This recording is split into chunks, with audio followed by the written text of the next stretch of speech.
Weapon cinema మొదలైన అరగంటకే ఇది నా పరిస్థితి.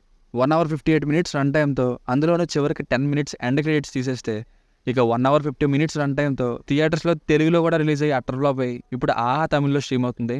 చాలామంది సబ్స్క్రైబర్స్ తెలుగులో రిలీజ్ అయిందంటూ మెసేజ్ చేస్తే ఏ ఓటీటీలోనూ తెలుగు వెర్షన్ నాకు దొరక్క ఇక తమిళ్లోనే విత్ సబ్టైటిల్స్తో చూసా.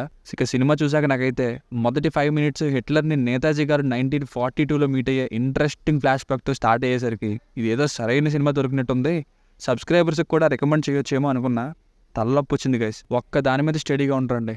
కావాలంటే మీరు సినిమాని ఒక్క అరగంట చూడండి.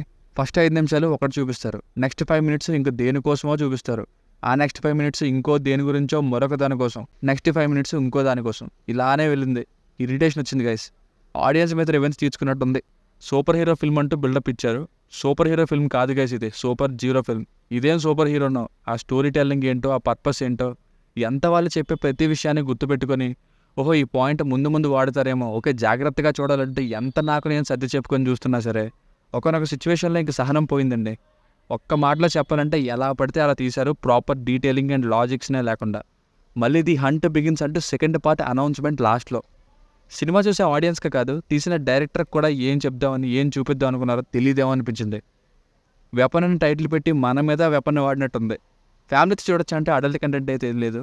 బేసిక్ స్టోరీ లైన్ అయితే స్టార్టింగ్లో హిట్లర్ కనిపెట్టే ఒక ఫార్ములాని ఇండియాకి నేతాజీ గారి సహచరుడు దొంగలించి తీసుకొచ్చాక ఏం జరిగింది, అసలు ఈ సూపర్ హీరో కాన్సెప్ట్ ఏంటి అన్నదే స్టోరీ. ప్లస్లో అయితే ఫస్ట్ 5 మినిట్స్ చివరి 20 మినిట్స్ ఫైట్స్, ఎందుకంటే ఎంతో కొంత ప్రోగ్రెస్ ఉండేది ఇక్కడే. బ్యాక్గ్రౌండ్ మ్యూజిక్ కూడా బాగుంది. అసలు ఏం మ్యాటర్ లేని సీన్లో కూడా బీజిఎం వలన ఏదో ఉందేమో అనేలా చేసింది. ఇంకా సినిమాటోగ్రఫీ బాగుందండి, కొంచెం స్లైట్గా హాలీవుడ్ ఫ్లేవర్ అనిపించింది. కుండలిని పవర్ కోసం స్టార్టింగ్లో చెప్పే కొన్ని దేవుళ్ళ రెఫరెన్సెస్ బాగున్నాయి. మైనస్లో అయితే zero impact story telling, messy narration, posted sentiment scenes with no logics, insufficient detailing, ఏకంగా వికలాంగులకి లేని కాలు స్పాట్లో వచ్చేసినట్టు చూపిస్తారు. అసలు సరిగ్గా ఏ విషయం కూడా చెప్పనే లేదు. సూపర్ హీరో కాన్సెప్ట్కి అసలు అన్లిమిటెడ్ పవర్స్ పెట్టారు, అది కూడా యూజ్ చేసేది లాస్ట్లో. ఇంకా మొత్తం బ్లాక్ అండ్ వైట్ మోడ్ లాగా ఉంది. ఫస్ట్ హాఫ్లో ఏది ఫ్లాష్ బ్యాకో ఏది రియల్లో కూడా కనిపెట్టడానికి మళ్ళీ బ్యాక్ రీచ్ చేసుకొని చూడాల్సి వచ్చింది.